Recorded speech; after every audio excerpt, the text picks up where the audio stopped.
Anak Najib dilantik Matrade, nepotisme baru dalam politik lama.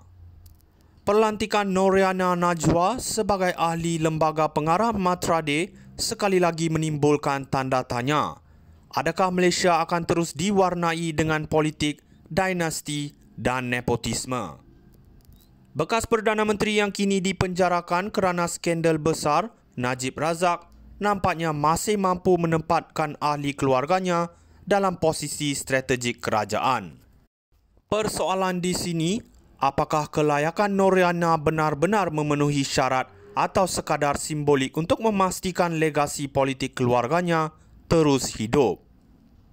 Walaupun Noriana berpendidikan tinggi dari institusi terkemuka seperti Georgetown, Wharton dan Harvard, kita tak boleh menafikan bahawa latar belakang politik keluarganya yang penuh kontroversi pastinya membayangi perlantikannya. Dia sendiri mengakui pernah menerima bantuan daripada Tim Lesner, tokoh yang terpalit dalam skandal 1MDB. Satu lagi noda hitam dalam sejarah negara yang melibatkan bapaknya. Adakah ini kebetulan atau sekadar kesinambungan jaringan elit politik dan korporat yang terus mengawal ekonomi negara? Sebagai penganalisis, saya melihat pelantikan ini sebagai satu langkah yang sangat tidak sensitif terhadap sentimen rakyat yang mahukan ketelusan dan perubahan sebenar di bawah kepimpinan Anwar Ibrahim. Matrade sepatutnya menjadi badan bebas yang mewakili kepentingan perdagangan luar negara, bukan tempat untuk melobi dan memberi habuan kepada ahli politik atau keluarga mereka. Di saat negara sedang berusaha memerangi rasuah dan nepotisme, pelantikan seperti ini hanya menambah garam pada luka rakyat. Di bawah pentadbiran Anwar yang memperjuangkan reformasi, adalah penting untuk memastikan pelantikan ke jawatan penting dibuat berdasarkan merit, bukan hubungan kekeluargaan. Kita tidak mahu melihat kembalinya politik lama yang meletakkan kepentingan keluarga lebih tinggi daripada kepentingan negara. Anak Najib dilantik Matrade, nepotisme baru dalam politik lama. Pelantikan Noriana Najwa sebagai ahli lembaga pengarah Matrade sekali lagi menimbulkan tanda tanya. Adakah Malaysia akan terus diwarnai dengan politik, dinasti dan nepotisme? Bekas Perdana Menteri yang kini dipenjarakan kerana skandal besar, Najib Razak, nampaknya masih mampu menempatkan ahli keluarganya dalam posisi strategik kerajaan.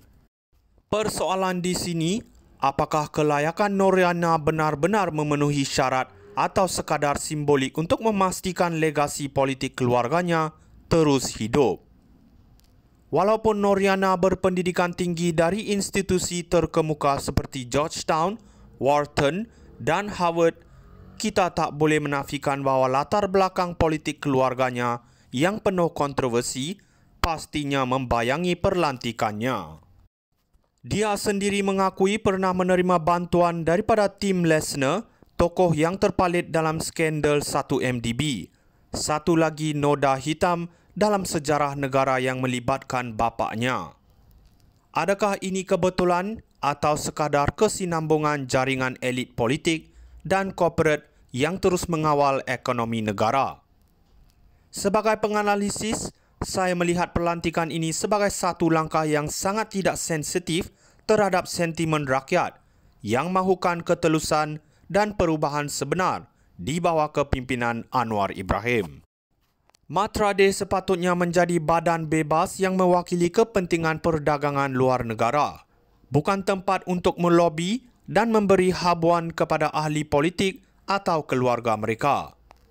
Di saat negara sedang berusaha memerangi rasuah dan nepotisme, pelantikan seperti ini hanya menambah garam pada luka rakyat. Di bawah pentadbiran Anwar yang memperjuangkan reformasi, adalah penting untuk memastikan pelantikan ke jawatan penting dibuat berdasarkan merit, bukan hubungan kekeluargaan. Kita tidak mahu melihat kembalinya politik lama yang meletakkan kepentingan keluarga lebih tinggi daripada kepentingan negara. Anak Najib dilantik Matrade, nepotisme baru dalam politik lama. Pelantikan Noriana Najwa sebagai ahli lembaga pengarah Matrade sekali lagi menimbulkan tanda tanya. Adakah Malaysia akan terus diwarnai dengan politik, dinasti dan nepotisme? Bekas Perdana Menteri yang kini dipenjarakan kerana skandal besar, Najib Razak, nampaknya masih mampu menempatkan ahli keluarganya dalam posisi strategik kerajaan. Persoalan di sini, apakah kelayakan Noriana benar-benar memenuhi syarat atau sekadar simbolik untuk memastikan legasi politik keluarganya terus hidup?